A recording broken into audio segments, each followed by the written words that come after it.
Na primeira parte da história, vimos a coragem e fé de Esther, que aceitou sua missão divina. Agora vamos ver como Deus continua a guiar e usar Esther para salvar seu povo. Esther, fortalecida pela sua fé, sabe que seu papel vai além do seu título como rainha. Neste momento, ela entende que sua posição foi dada por Deus para um propósito maior. E agora, veremos como ela toma uma decisão ousada e se prepara para o próximo passo, interceder pelo seu povo diante do rei.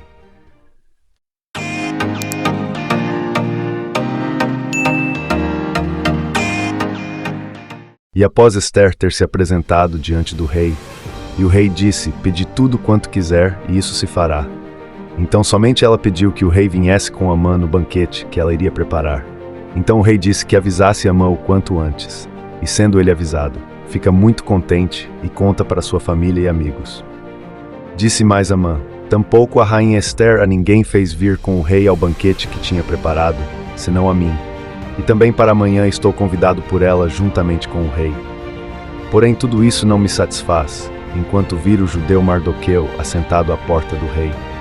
Então lhe disse Zeres, sua mulher, e todos os seus amigos: "Faça-se uma forca de 50 côvados de altura, e amanhã dize ao rei que enforquem nela Mardoqueu, e então entra alegre com o rei ao banquete." E esse conselho bem pareceu a Amã, e mandou fazer a forca. Naquela mesma noite fugiu o sono do rei. Então mandou trazer o livro das memórias das crônicas, e se leram diante do rei. E achou-se escrito que Mardoqueu tinha dado notícia de Bigtan e de Teres, 2 eunucos do rei, dos da guarda da porta, de que procuraram pôr as mãos sobre o rei Assuero. Então disse o rei: "Que honra e galardão se deu por isso a Mardoqueu?" E os jovens do rei, seus servos, disseram: "Coisa nenhuma se lhe fez." Então disse o rei: "Quem está no pátio?" E Amã tinha entrado no pátio exterior do rei, para dizer ao rei que enforcassem a Mardoqueu na forca que lhe tinha preparado. E os jovens do rei lhe disseram: "Eis que Amã está no pátio." E disse o rei que entrasse. E entrando Amã, o rei lhe disse: "Que se fará ao homem de cuja honra o rei se agrada?" Então Amã disse no seu coração: "De quem se agradará o rei para lhe fazer honra mais do que a mim?" Pelo que disse Amã ao rei: "Quanto ao homem de cuja honra o rei se agrada, traga a veste real de que o rei se costuma vestir. Monte também o cavalo em que o rei costuma andar montado, e ponha-se-lhe a coroa real na sua cabeça. E entregue-se a veste e o cavalo à mão de um dos príncipes do rei, dos maiores senhores, e vistam dele aquele homem de cuja honra se agrada. E levem-no a cavalo pelas ruas da cidade, e apregoe-se diante dele, assim se fará ao homem de cuja honra o rei se agrada." Então disse o rei a Amã: "Apressa-te, toma a veste e o cavalo, como disseste, e faze assim para com o judeu Mardoqueu que está assentado à porta do rei.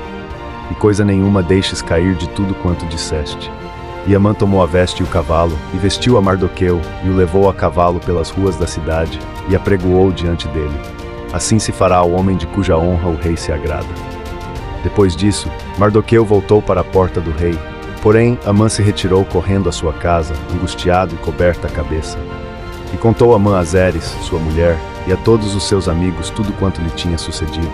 Então os seus sábios e Zeres, sua mulher, lhe disseram: "Se Mardoqueu, diante de quem já começaste a cair, é da semente dos judeus, não prevalecerás contra ele, antes, certamente cairás perante ele."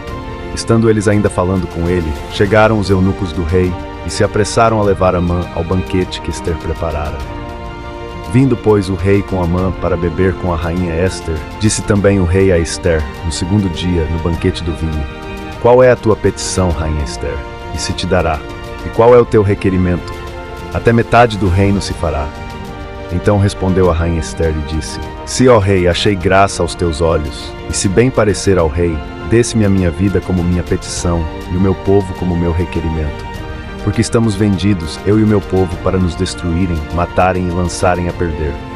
Se ainda por servos e por servas nos vendessem, calar-me-ia, ainda que o opressor não recompensaria a perda do rei."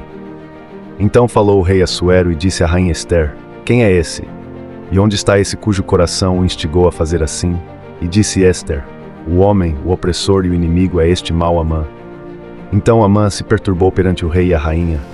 E o rei, no seu furor, se levantou do banquete do vinho para o jardim do palácio, e Amã se pôs em pé para rogar à rainha Esther pela sua vida, porque viu que já o mal lhe era determinado pelo rei.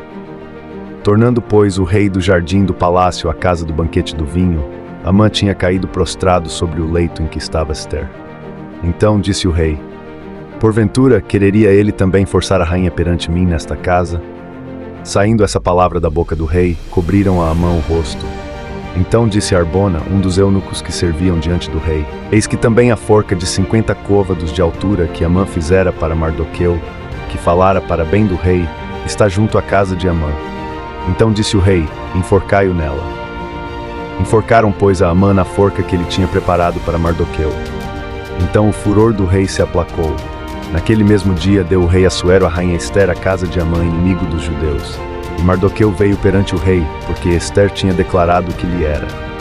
E tirou o rei o seu anel, que tinha tomado Amã, e o deu a Mardoqueu. E Ester pôs a Mardoqueu sobre a casa de Amã. Falou mais Ester perante o rei, e se lhe lançou aos pés, e chorou, e lhe suplicou que revogasse a maldade de Amã, o agagita, e o seu intento que tinha intentado contra os judeus. E estendeu o rei para Ester o cetro de ouro. Então Ester se levantou, e se pôs em pé perante o rei, e disse: se bem parecer ao rei, e se eu achei graça perante ele, e se este negócio é reto diante do rei, e se eu lhe agrado aos seus olhos, escreva-se que se revoguem as cartas e o intento de Amã, filho de Hamedata, o agagita, as quais ele escreveu para lançar a perder os judeus que há em todas as províncias do rei. Porque como poderei ver o mal que sobrevirá ao meu povo? E como poderei ver a perdição da minha geração? Então, disse o rei Assuero à rainha Ester e ao judeu Mardoqueu: eis que dei a Ester a casa de Amã, e a ele enforcaram numa forca, porquanto quisera pôr as mãos sobre os judeus. Escrevei, pois, aos judeus, como parecer bem aos vossos olhos, e em nome do rei, e selai-o com o anel do rei. Porque a escritura que se escreve em nome do rei e se sela com o anel do rei, não é para revogar. Então foram chamados os escrivães do rei, naquele mesmo tempo e no mês terceiro, que é o mês de Sivan, aos 23 do mesmo. E se escreveu conforme tudo quanto ordenou Mardoqueu aos judeus, como também aos sátrapas e aos governadores, e aos maiorais das províncias que se estendem da Índia até a Etiópia, 127 províncias, a cada província segundo a sua escritura, e a cada povo conforme a sua língua, como também aos judeus segundo a sua escritura e conforme a sua língua. E se escreveu em nome do rei Assuero, e se selou com o anel do rei, e se enviaram as cartas pela mão de correios a cavalo e que cavalgavam sobre jinetes que eram das cavalariças do rei. Nelas, o rei concedia aos judeus que havia em cada cidade que se reunissem e se dispusessem para defenderem as suas vidas, e para destruírem e matarem e assolarem a todas as forças do povo e província que com eles apertassem, crianças e mulheres, e que se saqueassem os seus despojos, no mesmo dia, em todas as províncias do rei Assuero, no dia 13 do 12º mês, que é o mês de Adar. E uma cópia da carta, que uma ordem se anunciaria em todas as províncias, foi enviada a todos os povos, para que os judeus estivessem preparados para aquele dia, para se vingarem dos seus inimigos. Os correios, sobre jinetes das cavalariças do rei, apressuradamente saíram, impelidos pela palavra do rei, e foi publicada esta ordem na fortaleza de Suzã. Então Mardoqueu saiu da presença do rei com uma veste real azul celeste e branca, como também com uma grande coroa de ouro e com uma capa de linho fino e púrpura. E a cidade de Suzã exultou e se alegrou. E para os judeus houve luz e alegria e gozo e honra. Também em toda a província e em toda a cidade aonde chegava a palavra do rei e a sua ordem, havia entre os judeus alegria e gozo, banquetes e dias de folguedo.